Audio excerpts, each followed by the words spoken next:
La entrevista justamente sobre el tema de la vacuna, también agregando que en mes de septiembre llega al parecer el primer lote de vacunas, el acuerdo firmado con AstraZeneca, son 14 millones de dosis la que se terminó comprando a esta industria farmacéutica. Estamos en la comunicación con el ex ministro de Salud, el doctor Víctor Zamora, para comentar sobre este anuncio del día de hoy del presidente Francisco Sagasti. Doctor Zamora, buenas noches, bienvenido, exitosa te escucha. Muy buenas noches, Claudia, Pedro. Doctor Zamora, sobre este anuncio hecho por el presidente Sagasti, termina siendo finalmente un anuncio, un aviso al país que escapa de cualquier proyección de vacuna que teníamos en este periodo del año. Habíamos perdido las esperanzas. Bueno, en primer lugar, son excelentes noticias para el país. Para todos nosotros necesitábamos una inyección de optimismo cuando estamos viendo un rebrote de la epidemia y nos estábamos preocupando no solamente por nuestros familiares, sino por nosotros mismos y el curso que esta epidemia iba a tener en los próximos meses.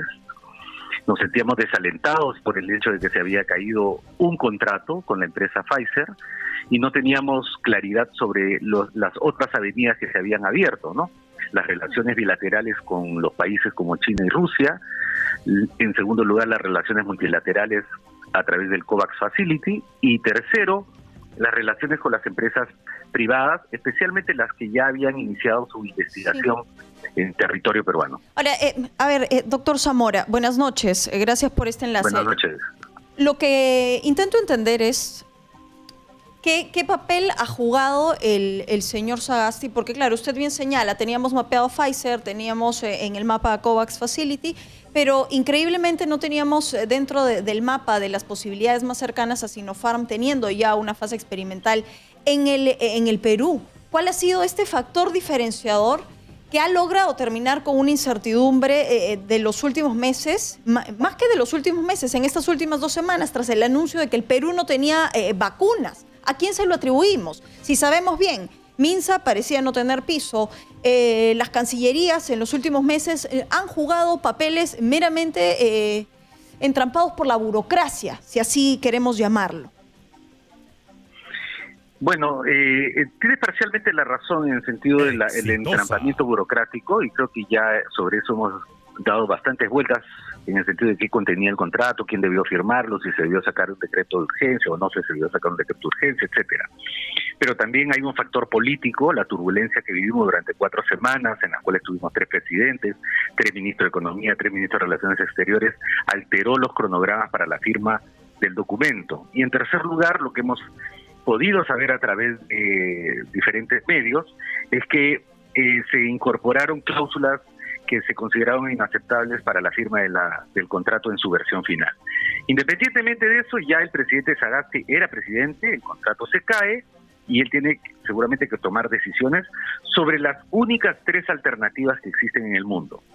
O uno se hace una relación país a país, que es el caso de Sinopharm, que debe haber sido una relación muy acelerada muy intensamente con el gobierno chino, igual que lo hizo el gobierno argentino con el gobierno ruso, o uno trata de acelerar en la fila en el mecanismo COVAX, que no depende de nosotros, o tercero, vuelve a la mesa de negociación con las empresas privadas.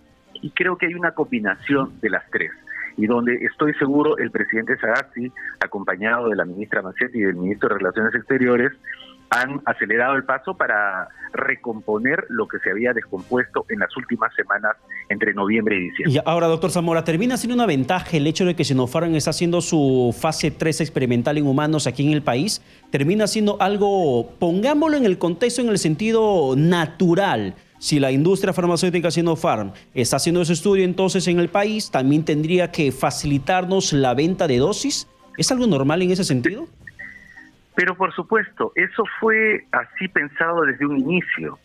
Este camino de haber llegado a la firma del contrato data, lo más lejano que nosotros podemos referir es a la fecha del, si no me equivoco, es alrededor de en abril, en que se firma una resolución suprema para facilitar las investigaciones en el Perú.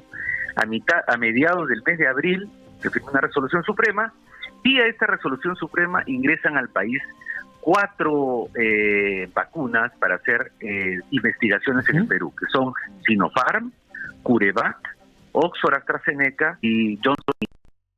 El caso de la última, Johnson Johnson, no empezó tan rápido como las otras por problemas de la propia industria.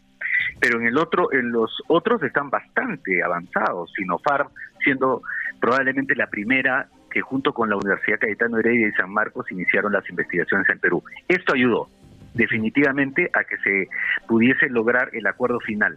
En el camino, además de haber iniciado las investigaciones, se han firmado acuerdos de confidencialidad, se han firmado precontratos y estoy seguro que la participación del presidente Sagasti ha contribuido a que esto se acelere en las últimas semanas. Ok, hagamos números, doctor Zamora, porque se esperan tener vacunados de 14 a 15 millones de peruanos antes del invierno.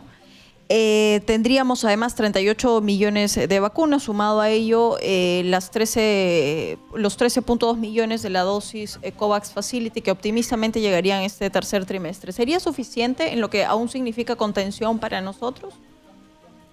Sería suficiente en tanto que lo que nosotros tenemos que lograr es vacunar primero a toda la fuerza de choque.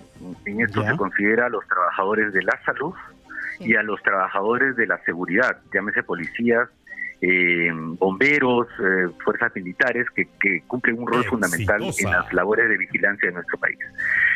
El segundo grupo importantísimo son los mayores de edad, las personas mayores de 60 a 65 años, a lo cual se agregan los diabéticos, hipertensos y obesos, que son las poblaciones en riesgo. Y luego progresivamente se tendrá que identificar aquellas poblaciones que son necesarias para regresar a nuestra nueva normalidad. Por ejemplo, hay que vacunar a todos nuestros profesores. Eventualmente tendríamos que vacunar a todos los miembros de mesa en el momento de la vacunación, para tener una jornada electoral bastante segura para los miembros de mesa. Entonces, eso ya lo irá determinando la llegada de las vacunas, la logística, la priorización y la identificación de esas personas. Ahora, doctor Zamora, en torno al tema de esta compra de vacunas que están haciendo los países, hay mucha polémica por esas cláusulas bastante perversas que termina, creo que en muchas ocasiones, haciendo pensar mucho a una nación si compra o no la vacuna. Por ejemplo, cuando una industria farmacéutica quiere evitar la responsabilidad si una persona fallece por una reacción adversa a la vacuna. ¿Cuánto se sabe de esas condiciones de negociación que se habría dado con Sinopharm? ¿Se estaría aplicando el mismo criterio entendiendo de que estas vacunas tienen opinión positiva en una fase preliminar? No está definitivamente ya estudiado y determinado que esa es la vacuna definitiva, como se conociera un estudio del contexto normal de la medicina. Mire, nosotros no conocemos los detalles del contrato con Sinopharm. Yo no los conozco. Y aunque los conociera en mi calidad de exministro, estoy vinculado a los acuerdos de confidencialidad del proceso que estos contratos se refieren. Entonces, ni lo sé, ni podría, aunque lo supiera, revelarlo. Para complementar... es cuestión de las autoridades hacerlo saber a nuestro país. Nos queda claro, para complementar la pregunta de Pedro, que esto podría reforzar, desterrar mitos y también frenar un poco lo que parece ser una corriente antivacuna. La efectividad, el porcentaje de efectividad de la vacuna de Sinopharm nos acerca a un panorama optimista, no solo para el Perú, para la experiencia mundial.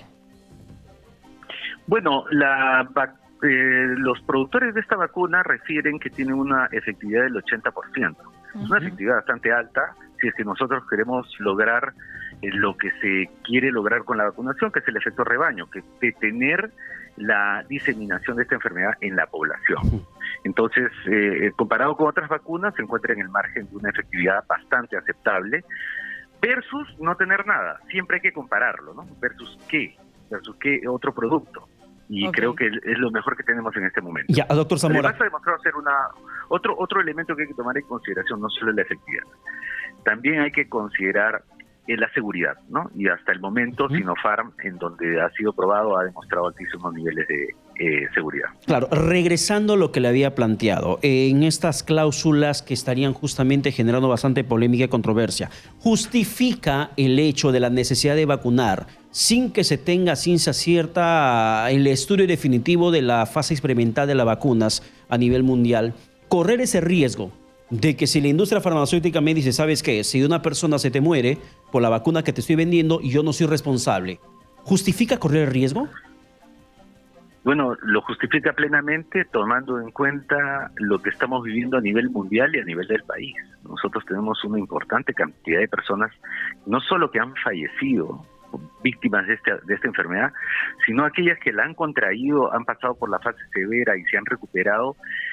Hay un altísimo porcentaje de personas que terminan con alguna secuela, ya sea neurológica, cardiológica, psicológica, motora, y que le genera un altísimo costo a la sociedad. Entonces lo justifica plenamente, y no hay que olvidar que no existe el medicamento o la droga o la vacuna que sea 100% segura. Siempre hay un porcentaje que genera alguna reacción adversa. Aquí me interesaría, yo sé que la pregunta de Pedro es oportuna, no intenta generar una euforia colectiva o una alarma colectiva, tenemos que ponernos en todos los supuestos, pero aquí es donde la comunicación de riesgo juega un papel importante, claro, como parte de la estrategia que debería de tener este gobierno. Sobre todo, bueno, hay una encuesta que nos demuestra un porcentaje considerable de peruanos que no quieren vacunarse. Entonces, ¿cuál es aquí la estrategia que debe implementar el gobierno frente a lo que hoy tenemos en este camino de vacunación?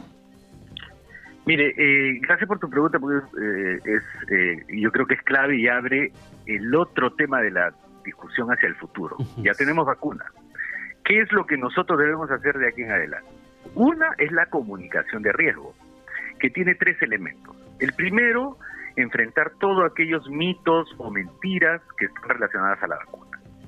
Segundo, culturalmente, los productos chinos no están posicionados como productos de primer nivel para el consciente colectivo de las personas, y hay que posicionarlos como un producto bueno y seguro. Y en tercer lugar, lo que tú muy bien refieres, en el sentido de que algunas personas pueden eventualmente tener algunos efectos secundarios.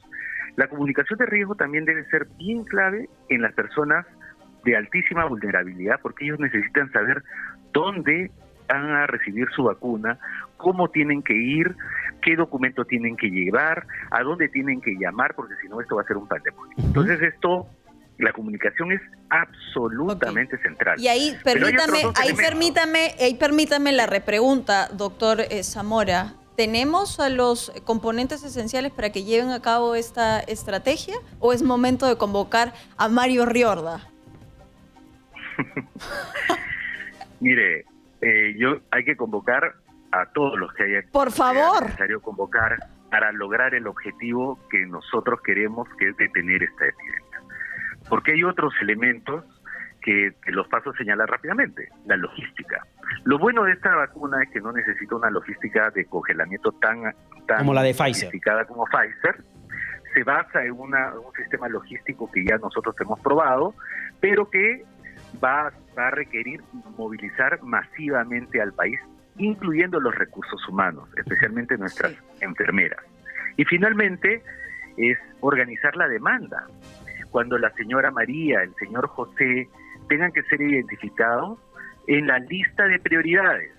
Eso es bien importante, porque tenemos que saber dónde viven, qué edades tienen, qué problemas tienen, para que puedan ser identificados adecuadamente. Doctor Zamora, en ese sentido, lo que usted acaba de mencionar, poniendo figurativamente el nombre de personas que podrían ser unos pacientes potenciales para el tema de la vacuna, la experiencia con esta fallida campaña de vacunación, este barrido que se pretendía hacer con el tema de la difteria, terminó demostrando de que sería ese tipo el escenario cuando comencemos a vacunar a la población contra el tema del COVID-19. Puede ser una experiencia, mala experiencia, que no debemos repetir cuando se pretendió vacunar contra la difteria. Yo lo diría, es una anécdota si uno lo pone en el largo y exitoso devenir del programa de inmunizaciones del Perú. El programa de inmunizaciones del Perú es uno de los más exitosos de América Latina. Nosotros damos cerca de 14 vacunas que protegen para más de una veintena de enfermedades para niños, adolescentes, adultos y adultos mayores. Vacunamos en costa, sierra y selva, y vacunamos en invierno y en verano, porque nuestro país tiene dos. Sí, coincido con usted, doctor Zamora, pero claro, uno es el contexto normal donde no hay pandemia. Correcto. Solamente veamos el caso de difteria. Recuerda, Claudia, recuerda, doctor Zamora. Sí. La gente habló de difteria totalmente. y salió desesperadamente a hacer colas por la vacuna. Y lo mismo probablemente pueda pasar con el tema de la vacuna de Sinopharm. Totalmente de acuerdo con usted. Lo que quiero decir es que así como tenemos esta anécdota, y hay que anotar qué nos pasó en aquella oportunidad, también tenemos fortalezas. Hay que fijarnos en lo que tengamos de bueno también. Ya. Entonces, sopesando es esto, por eso hago énfasis en que como la vacuna va a llegar dentro de un mes, un brazo del ministerio y de los gobiernos locales debe dedicarse intensivamente a identificar quiénes son nuestros abuelitos, quiénes son nuestros gorditos y gorditas, quiénes son nuestros hipertensos y nuestros diabéticos, para poder hacer que esta vacuna llegue rápido y seguro a esas personas que son las más vulnerables. Exitosa. De mi parte, una última, con esto cierro, doctor Zamora. Conocemos que el virus está mutando. Ayer la doctora Mazzetti daba avisos de que la nueva variante posiblemente esté en nuestro país. La pregunta es, ¿perdemos piso con una vacuna que no conoce esta cepa? ¿Cómo nos preparamos en otro escenario para lo que podría ser tener un número de una nueva variante?